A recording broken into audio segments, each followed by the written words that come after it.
I know you've only played in two of them, but the home game, road game, when you both, is there any difference when you're the road team here or the home team?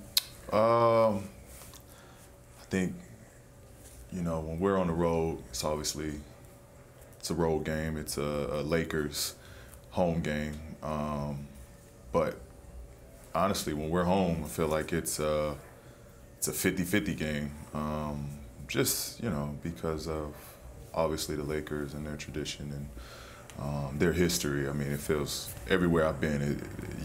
Notice the Lakers fans. They travel, and us being in LA with them, they show up. Lakers fans definitely show up and support the Lakers. Just growing up here, the dynamic, being on the Clippers side. How do you handle that from a Clippers standpoint, knowing that no matter what you do, you could win 5 championships in a row, and it's still really going to be a Laker town? It is what it is. We not trying to win over, the Lakers fans. I mean, we understand, and there's a history here. There's a culture that the Lakers built, and that's what it's going to be. We're not gauging ourselves or comparing ourselves to the Lakers. Fact of the matter is, we want to be the first ones to do it for the Clippers, and that's got to start, with us, and we want that to start with us. We want that, we want to have our own set of fans and go down as, one of the best Clippers teams in the history books for the Clippers.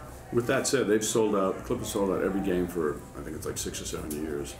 And it's different this year. It just really feels different. Do you get that feeling? Yeah, I do. Because, you can genuinely see the real Clipper fans, even when I'm out and about.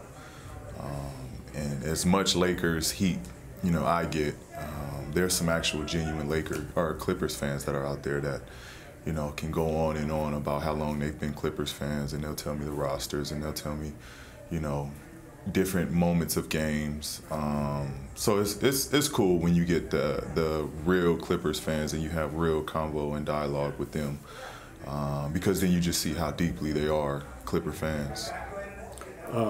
Just self-evaluate your season and how it's gone for you, how you feel your own individual season's gone. Yeah, I mean, it's been up and down. I've been on myself about, offensive production and scoring and shooting the ball well, and that hasn't been the case.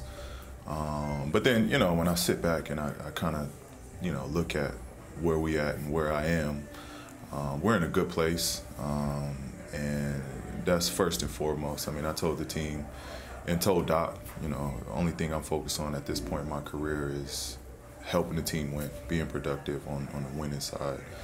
I'm not really, at this point in my career, I don't really care about, averaging 28 like I did last season or scoring, being a high 30 guy. It's fact of the matter is, with this group, I think my place is just being a connector, being a guy that can facilitate, help Pat with getting everybody going, scoring when I have opportunities to, but really just being a playmaker for this group, and a glue guy. That's I think what this team needs. We got great scorers in myself, Kawhi, Marcus, Lou, Trez. There's just so much scoring. I think trying to pick up the slack in other areas is where I think I can be most valuable. What's the number one strength of this team? I think our size and our versatility is the number one strength. As you saw against Houston, I mean, we played their small ball style with a big lineup, and we were very productive with it. I think really that's how versatile this group can be. We can match up with a small ball, we can go big. If it's scoring that we need, we can have a scoring lineup, or if it's a defensive lineup that we need, we can have that too. So we're really versatile and can play with any group, I think. Very, very appreciative of what Bron is doing in the league. Year 17, and still, feel like he's not slowing down. I've been, admiring Bron and his productivity and his value to the league ever since I came into the league, and having those battles with him made me better. But it's just crazy. It's crazy how he's still going. Here I am, year 10, and you know, I noticed this is year 10. You know, it's just my body hasn't been the best for me. So I tip my hat to him, you know, for what he is doing, and you know, it looks like he could do another 5 years with the way he's been taking care of his body and the way that, you know, he ain't slowed down one bit. Time change, losing the hour, it's an early game. Does that affect you guys at all?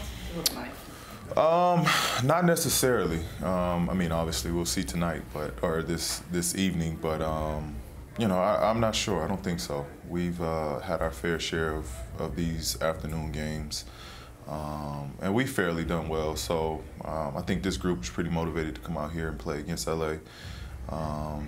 So you know, I don't think that'll be a big, you know, concern for this group.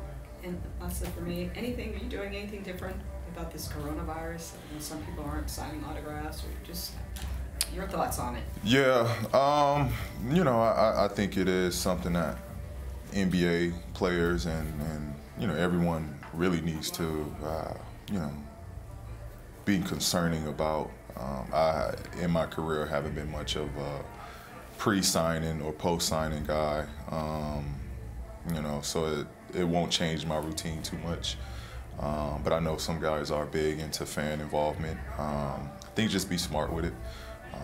There's, you know, I don't want it to be a big disconnect between the players and the fans, because ultimately we do this for the fans and we want to be appreciative of them. But, you know, I think just be careful with it.